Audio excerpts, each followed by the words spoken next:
বিজয়ের আরও এক ধাপ উত্তরণের জন্য অভিনন্দন। জুলাই ঘোষণাপত্র সফলভাবে প্রণয়নের এই কঠিন কাজের সাথে যুক্ত সকলকে আন্তরিক ধন্যবাদ এবং মোবারকবাদ। এই গুরুত্বপূর্ণ অবদানের জন্য আপনাদের কাছে বাংলাদেশ কৃতজ্ঞ থাকবে। তবে এই ঘোষণাপত্রে কি জাতির আকাঙ্ক্ষা পূর্ণ করতে পারছে? না, পারে নাই। এই ঘোষণাপত্র আরো সর্বাঙ্গ সুন্দর হইতে পারত যদি কিছু সীমাবদ্ধতা দূর করতে পারত।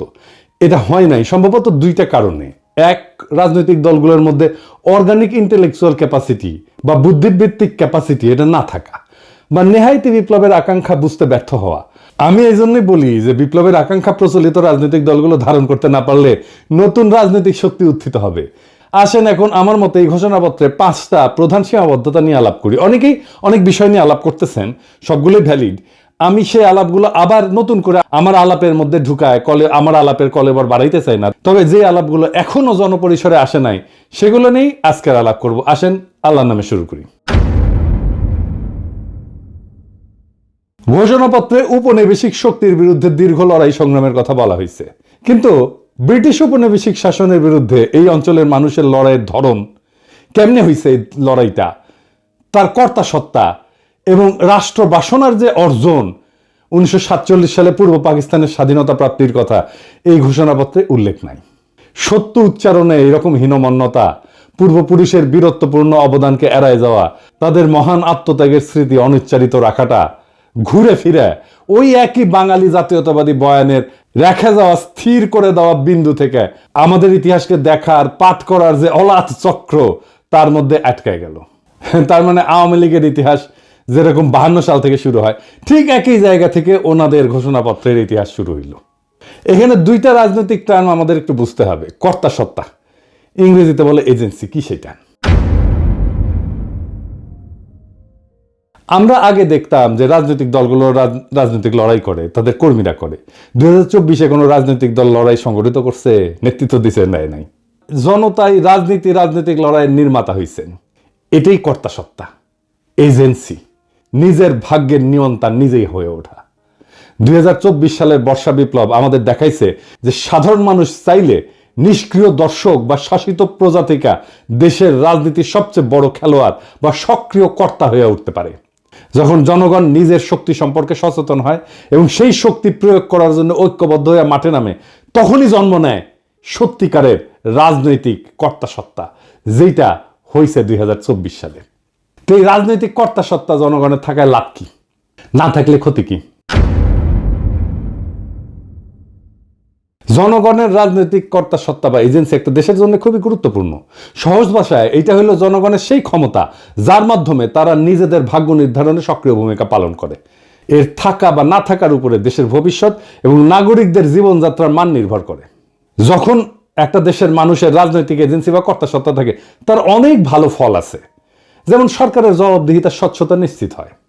জনগণ যখন সক্রিয় থাকে তখন সরকার যা খুশি তাই করতে পারে না। শাসকেরা জনগণের কাছে তাদের কাজের জন্য জবাবদিহি করতে বাধ্য থাকে। জনগণ প্রশ্ন করতে পারে, সমালোচনা করতে পারে এবং নির্বাচনের মাধ্যমে সরকারকে ক্ষমতা থেকে সরাইতেও পারে। এই এজেন্সি আমরা হারাই ফেলছিলাম।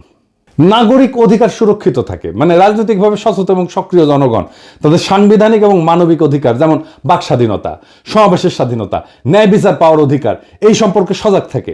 কোন সরকার এই অধিকারগুলো কেড়ে নেওয়ার চেষ্টা করলে জনগণ ঐক্যবদ্ধভাবে প্রতিরোধ গড়ে তোলে, যেটা আমরা করছিলাম। হাসিনা এগুলো সবগুলো আমাদের কেড়ে নিয়েছিল। এর ফলে রাষ্ট্রের সুশাসন এবং স্থিতিশীলতার প্রতিষ্ঠা পায়। যেমন জনগণ যখন নীতি নির্ধারণী প্রক্রিয়ায় অংশগ্রহণ করে তখন সরকারের গৃহীত সিদ্ধান্তগুলো আরো বাস্তবসম্মত হয়, গণমুখী হয়। এর ফলে সামাজিক উত্তেজনা কমে এবং দীর্ঘমেয়াদী রাজনৈতিক স্থিতিশীলতা তৈরি হয়। জনগণ অনুভব করে যে রাষ্ট্র তাদের কথা শোনে। 4 নাম্বার, সামাজিক ন্যায় বিচার এবং সমতা বৃদ্ধি পায়। সমাজের প্রান্তিক, দরিদ্র, অনগ্রসর এবং সুবিধাবঞ্চিত গোষ্ঠীগুলো তাদের এজেন্সির মাধ্যমে নিজেদের দাবি দাওয়া তুলে ধরতে পারে। এর ফলে রাষ্ট্র তাদের প্রতি নজর দিতে বাধ্য হয় এবং সমাজে অর্থনৈতিক এবং সামাজিক বৈষম্য কমে আসে। যেমন ধরেন শ্রমিক সংগঠনগুলো তাদের কর্তা সত্তা প্রয়োগ করে ন্যায্য মজুরি এবং নিরাপদ কর্মপরিবেশ আদায় করে নিতে পারে। এবং 5 নাম্বার, জাতীয়তাবোধ এবং দেশপ্রেম শক্তিশালী হয়। যখন জনগণ মনে করে যে দেশটা তাদের এবং দেশের ভালো মন্দে তাদের ভূমিকা আছে, তখন তাদের মধ্যে স্বাভাবিকভাবেই দেশপ্রেম, জাতীয়তাবোধ বৃদ্ধি পায়। তারা দেশের সম্পদ রক্ষা করে, দেশের উন্নয়নে নিজেদেরকে অংশীদার মনে করে। আর যেই দেশে জনগণের রাজনৈতিক এজেন্সি না থাকে সেই দেশে এক অন্ধকার পরিস্থিতি তৈরি হয়। সেই দেশে স্বৈরাচারী আর নিপীড়নমূলক শাসনের জন্ম হয়, যেটা হাসিনার আমলে হয়েছে। শাসকেরা যা খুশি তাই করতে পারে। সরকার ধীরে ধীরে স্বৈরাচারী হয়ে ওঠে এবং জনগণের উপর নিপীড়ন নির্যাতন চালায়। ভিন্ন মতকে শক্তি দিয়ে দমন করা হয়। হাসিনা যা যা করছে, হাসিনার আমলে আমরা এজেন্সি হারাইছিলাম, আমাদের কর্তা সত্তা হারাইছিলাম। ব্যাপক দুর্নীতি এবং সম্পদ লুণ্ঠন হয়, কারণ সরকারের কোনো জবাবদিহিতা থাকে না। রাষ্ট্রীয় সম্পদকে ব্যক্তিগত সম্পদে পরিণত করা হয়। ক্ষমতাসীন এবং তাদের মদতপুষ্ট একটা গোষ্ঠী ব্যাপক দুর্নীতিতে জড়ায় পড়ে, দেশের সম্পদ বিদেশে পাচার হয়ে যায় এবং সাধারণ মানুষ রাষ্ট্রীয় সম্পদের সুফল থেকে বঞ্চিত হয়। একই জিনিস ঘটছে হাসিনার আমলে। এর ফলে দেশ অর্থনৈতিকভাবে পঙ্গু হয়ে যায়, ধনী গরিবের মধ্যে বৈষম্য আকাশচুম্বী হয়। এজেন্সি না থাকলে নাগরিক অধিকারের চরম লঙ্ঘন হয়। যেখানে এজেন্সি নাই সেখানে অধিকারও নাই। মানুষের কথা বলার স্বাধীনতা, সংবাদপত্রের স্বাধীনতা, এমনকি নিরাপদে বেঁচে থাকার অধিকারও কেড়ে নেওয়া হয়। আইন বিচার ব্যবস্থা ক্ষমতাসীনদের হাতিয়ারে পরিণত হয়। দেখছেন না হাসিনার আমলে যা যা হয়েছে, সব আমাদের এজেন্সি বা কর্তা সত্তা হারানোর ফল। এর ফলে জনগণ দ্বিতীয় শ্রেণীর নাগরিকে পরিণত হয়। তাদের জীবন, সম্পদ, সম্মান সব হুমকির মুখে থাকে এবং জবাবদিহিতা না থাকায় অযোগ্য ব্যক্তিদেরকে গুরুত্বপূর্ণ পদে বসায় এবং দেশের জন্য ক্ষতিকর সব সিদ্ধান্ত নেয়। যেহেতু জনগণ কথা বলতে পারে না, তাই সেই ভুল বা সিদ্ধান্তগুলোই চলতে থাকে এবং রাষ্ট্র হিসেবে দেশটা ব্যর্থ হইতে শুরু করে। এর ফলে শিক্ষা, স্বাস্থ্য, অর্থনীতির মতো সমস্ত গুরুত্বপূর্ণ কাজ ভেঙে পড়ে একে একে এবং দেশের ভবিষ্যৎ অন্ধকার হয়ে যায়। সামাজিক স্থবিরতা দেখা দেয়, হতাশা দেখা দেয়। জনগণ যখন দেখে যে দেশে ভালো মন্দ তাদের কিছুই করার নাই, কিছু যায় আসে না, তখন তাদের মধ্যে তীব্র হতাশাবোধ এবং বিচ্ছিন্নতাবোধ জন্মায়। তরুণ প্রজন্ম দেশের প্রতি আস্থা হারায় ফেলে এবং সুযোগ পেলে দেশ ছেড়ে চলে যেতে চায়। সমাজের সৃষ্টিশীলতা এবং অগ্রগতির পথ বন্ধ হয়ে যায়। তার মানে জনগণের রাজনৈতিক এজেন্সি বা কর্তা সত্তা, এটা হইতেছে একটা সুস্থ কার্যকর রাষ্ট্রের হৃৎপিণ্ড। এটা থাকলে রাষ্ট্র জনগণের শক্তিতে বলীয়ান হয়, আর না থাকলে সেই রাষ্ট্র একটা অন্তঃসার শূন্য কাঠামোতে পরিণত হয়, যে কোনো সময় যেটা ভেঙে পড়তে পারে। আমরা আমাদের এজেন্সি, আমাদের কর্তা সত্তা এই 2024-এ নিজের হাতে নিতে পারছি। এটাই 2024-এর বিপ্লবের সবচেয়ে বড় সাফল্য। এইবার আসেন আমাদের জুলাই ঘোষণাপত্রের দ্বিতীয় সীমাবদ্ধতার কথা বলি। বাংলাদেশের সাম্প্রতিক ইতিহাসের গুরুত্বপূর্ণ সবগুলো ঘটনার কথা উল্লেখ আছে এখানে, খুব ভালো। 1975 সালের 7ই নভেম্বরের সিপাহী জনতার বিপ্লবের কথাও আছে, কিন্তু 1975 সালের 15ই আগস্টের বিপ্লবের কথা নাই। কেউ আর তারে ওন করে না। এই জন্যেই আওয়ামী লীগ মরসিয়া গাইতে পারে, বঙ্গবল্টু মরে নাই। 1975-এর 15 আগস্ট দেশপ্রেমিক সেনাবাহিনী শেখ মুজিবের বাকশাল সরকারকে উৎখাত করে। সেই বিপ্লব জনতা অভিষিক্ত করে, পথে নামে আসা তাদেরকে অভিনন্দিত করে। সিপাহী জনতার বিপ্লব কি আকাশ থেকে পড়ছে? 90-এর সামরিক স্বৈরাচারের বিরুদ্ধে গণ অভ্যুত্থানের পর 3 জোটের রূপরেখা এটা লেখা হয়েছিল, সেটা লঙ্ঘন করছে। বিজয়ী দলসমূহের মধ্যে রাজনৈতিক সমঝোতা ভঙ্গ, জন আকাঙ্ক্ষা পূরণের যে ব্যর্থতা এবং পরবর্তীতে সেই অভ্যুত্থানের অঙ্গীকার ধারণ করতে না পারার কারণে পর্যায়ক্রমে বাংলাদেশ রাষ্ট্রের অগণতান্ত্রিক চরিত্র ধারণের অশুভ পরিণতির উল্লেখ এই জুলাই ঘোষণাপত্রে নাই। তত্ত্বাবধায়ক সরকার ব্যবস্থা ধ্বংস করার বিষয়ে উল্লেখ নাই। কেন, কিভাবে এই ফাংশনিং ব্যবস্থাটা ধ্বংস হইল সেটার কোনো উল্লেখ আছে? নাই। তবে একই ঘটনা আবার ঘটলে আমি সেটাকে কিভাবে বাধা দেব? এবার আসেন 3 নম্বর সীমাবদ্ধতা। গত প্রায় 16 বছর দীর্ঘ ফ্যাসিস্ট দুঃশাসন প্রতিষ্ঠা করতে, জনগণের উপরে ধারাবাহিক নিপীড়ন চালাইতে রাষ্ট্রের মূল প্রতিষ্ঠানসমূহের মধ্যে সবচেয়ে বেশি আগ্রাসী শক্তি ব্যবহার করছে সশস্ত্র বাহিনী এবং সামরিক গোয়েন্দা সংস্থা, যাদের স্বীকৃত অপরাধ কর্মের কোনো উল্লেখ জুলাই ঘোষণাপত্রে নাই। আয়নাঘর কোথায় হয়েছে? ক্যান্টনমেন্টের মধ্যে ডিজিএফআই করছে।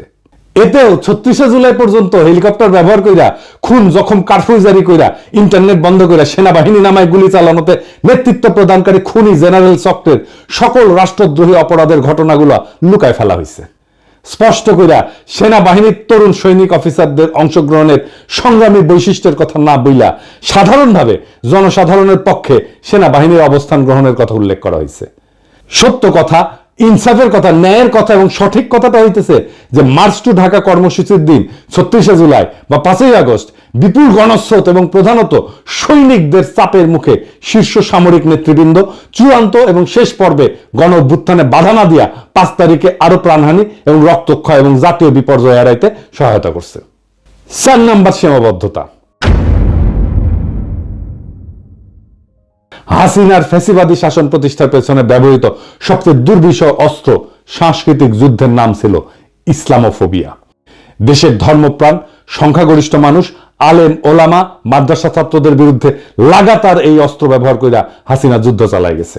2013 সালের 5ই মে শাপলা চত্বরে রাতের অন্ধকারে লাইট লিভায় রাষ্ট্রীয় বাহিনী দিয়ে নারকীয় হত্যাযজ্ঞ পরিচালনা করা হয়েছে, যে হৃদয় বিদারক ঘটনাটা আমাদের ইতিহাসে একটা সুগভীর ক্ষত সৃষ্টি করছে। ব্রিটিশ উপনিবেশিক শাসনকাল থেকে শুরু করে সকল আজাদী আন্দোলনে, অধিকার আদায়ের সংগ্রামে এদেশের ধর্মপ্রাণ মানুষ, আলেম ওলামা এবং মাদ্রাসা শিক্ষার্থীদের অংশগ্রহণ, আত্মত্যাগ এবং অবদানকে সবসময় অবহেলা, আড়াল এবং মুছে দেওয়ার একটা দুষ্ট ক্ষত আমাদের ইতিহাসে গেড়ে বসছে।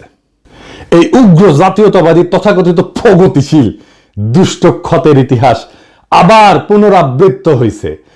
তাদের লড়াইয়ের যথাযথ মর্যাদা স্বীকৃতি, বাংলাদেশের ভবিষ্যৎ রাষ্ট্র গঠনের আকাঙ্ক্ষায় তাদের অবদান এবং ত্যাগের যথাযথ হিস্সা ছাড়া কোনোদিন আমাদের এই স্বপ্ন, বাংলাদেশ গড়ার স্বপ্ন পরিপূর্ণ হবে না। বাংলাদেশের আলেম ওলামা মাদ্রাসা শিক্ষিতদের ব্যাপক এবং সর্বাত্মক অংশগ্রহণ ছাড়া 2024-এর বিপ্লব সফল হতো না, এটা লিখে রাখতে পারেন। পঞ্চম সীমাবদ্ধতা। 2024-এর বিপ্লবে মেহনতি মানুষ এবং নারীর অংশগ্রহণের প্রশ্নটা দৃশ্যমানভাবে আসেনি। জুলাই গণ অভ্যুত্থানে অংশগ্রহণকারী বড় দুইটা শক্তি ছিল শহরের মেহনতি মানুষ এবং নারী সমাজ। বৈষম্য বিরোধী সংগ্রামের এই বৈশিষ্ট্য ঘোষণাপত্রে উল্লেখ করা হয়নি। অর্থনৈতিকভাবে অনগ্রসর জনগোষ্ঠী এবং নারী সমাজ যে রাষ্ট্রীয়, অর্থনৈতিক এবং সামাজিক স্তরে সৃষ্ট বৈষম্যের অবসান চায়, জুলাই গণ অভ্যুত্থানে সেই আকাঙ্ক্ষা খুব স্পষ্টভাবে ফুটে উঠছিল। এই জনগোষ্ঠীর সমানাধিকারের আকাঙ্ক্ষা আন্দোলনের অগ্রভাগে ছিল, নেতৃত্ব দিছিল এবং তাদের বেশিরভাগই হতাহত হয়েছে। অধিকার সচেতনতা, বঞ্চনার বিরোধিতা এবং ইনসাফের ধারণা এই জনগোষ্ঠীকে সংগঠিত করার একটা গুরুত্বপূর্ণ ভূমিকা রাখছে। নতুন বাংলাদেশের অর্থনৈতিক নীতি কি বৈষম্য মোচন বা দারিদ্র্য বিলোপের দিকে পরিচালিত হবে? তার উপরেই নির্ভর করতেছে নতুন রাষ্ট্র ব্যবস্থার চরিত্র এবং স্থিতিশীলতা। কর্মসংস্থান, শিক্ষা এবং সামাজিক কর্মকাণ্ডে নারীর নিরাপত্তার পরিবেশ তৈরি করে জুলাই গণ অভ্যুত্থানে অংশগ্রহণকারী নারী সমাজকে ত্যাগ এবং অবদানের যথাযথ স্বীকৃতি দিতে হবে। এই ঘোষণাপত্র পড়া মনেই হয় না যে এই বর্ষা বিপ্লব ছিল একটা শহুরে দরিদ্রদের লড়াই। আমাদের এলিটরা সবসময় আমাদের মুরগি দেখায় আর ডাল খাওয়ায়। সুকুমার রায়ের একটা ছড়া আছে, নাকের বদলে নরুল পাইলাম, তাই রে নাই রে না, আমাদের হাতে নরুল ধরায় দিছে। রাজনৈতিক দলগুলোকে বলবেন, জিজ্ঞেস করবেন পয়েন্ট ধরে ধরে যে কেন আপনারা এই বিষয়গুলোকে যুক্ত করেন নাই, না হলে তারা নিজেদেরকে দেশের মালিক ভাবা বন্ধ করবে না। রাজনৈতিক দলগুলোকে মনে রাখতে হবে দেশের মালিক জনগণ, জনগণই সার্বভৌম ক্ষমতার উৎস। আপনারা আশা জাগান কিন্তু ডেলিভার করতে পারেন না, খুবই হতাশাজনক। জুলাই ঘোষণাপত্র একটা গুরুত্বপূর্ণ মাইল ফলক, এটা কোনো সন্দেহ নাই, কিন্তু এটা কোনোভাবেই শেষ গন্তব্য না, শেষ কথা না। এটা আমাদের দীর্ঘ লড়াই, ত্যাগ এবং স্বপ্নের এক ক্ষণিক প্রতিফলন, যার পেছনে আছে বহু রক্ত, অশ্রু আর আশার গল্প। এই ঘোষণার জন্ম হয়েছে এক গর্জে ওঠার সময়ের ভেতর থেকে, যখন মানুষ আর তাকাই ছিল না কোনো নেতা বা দলের দিকে, বরং নিজেরা হাতে তুলে নিছিল রাজনৈতিক কর্তা সত্তার ভার। কিন্তু যে ঘোষণাপত্রের জন্ম হলো এই রক্ত গরম বাস্তবতা থেকে, সেটা যদি সেই বাস্তবতার বহু বর্ণ, বহু স্বর এবং মূল তাগিদকে ধারণ করতে ব্যর্থ হয়, তাহলে সেটা এক অর্থে জনগণের সাথে বিশ্বাসঘাতকতা হবে। যারা ময়দানে প্রাণ দিল, যারা নিঃস্ব হয়েও আশায় বুক বাঁধলো, যারা চোখের সামনে ভাই বোন হারালো, তাদের ইতিহাস, তাদের দাবি, তাদের আত্মত্যাগের ভাষা বাদ পড়ে গেল। ঘোষণাপত্র না, সেটা হয়ে ওঠে আবার এক শ্রেণীর ক্ষমতা কাঠামোর পুনরুৎপাদনের হাতিয়ার। এই ব্যর্থতা নিয়ে নিরুৎসাহিত হওয়া যাবে না, বরং এই ব্যর্থতা থেকে নতুন শক্তির জন্ম দিতে হবে। যদি প্রচলিত রাজনৈতিক দলগুলো এজেন্সিহীন, ভবিষ্যৎ বিমুখ হইয়া পড়ে, তবে নতুন নেতৃত্ব, নতুন কাঠামো, নতুন চেতনার আবির্ভাব হবে। কেননা ইতিহাস দাঁড়ায় থাকে না, সে আগায় যায়। পিছনে ফেলে দেয় তাকেই যাকে সে ব্যর্থ মনে করে। তাই আসেন আমরা এই ঘোষণাপত্রকে একটা খসড়া হিসেবে বিবেচনা করি। এটা জনগণের অসীম শক্তির সামনে একটা খোলা চিঠি, যা আবার লেখা হবে, আবার সম্পাদিত হবে, আবার জনগণই তার রূপ নির্ধারণ করবে। এটাই হলো গণতন্ত্রের প্রকৃত চেহারা, যেখানে প্রত্যেকটা মানুষ শুধু ভোটার না, ইতিহাসের লেখক। যেখানে জনগণ শুধুই অনুসারী না, বরং রাষ্ট্র নির্মাণের কর্ণধার। আমরা যারা আজ প্রশ্ন করতেছি, সমালোচনা করতেছি, তারা কেউ এই প্রক্রিয়ার বাইরে না, বরং এই চর্চাই আগামী দিনের সুসংগঠিত, সুবিচার ভিত্তিক, ন্যায় ভিত্তিক, ইনসাফ ভিত্তিক বাংলাদেশের ভিত্তি করবে। বর্ষা বিপ্লব একদিনের ব্যাপার না, এই শুরু, শেষ না। এইটা একটা যাত্রা, এটা একটা জার্নি। এইখানে গন্তব্যের দিকে যাত্রা আছে, কিন্তু গন্তব্যে পৌঁছানো নাই। গন্তব্য সবসময় অধরা থাকে। আমরা প্রত্যেক দিন একটু একটু করে অগ্রসর হই, আরো ভালো, আরো প্রগতিশীল, আরো মানবিক আর একটা রাষ্ট্রের দিকে। এটাই আমাদের যাত্রা, এটাই আমাদের রাজনীতি, এটাই রাষ্ট্র গঠন। ইনকিলাব জিন্দাবাদ।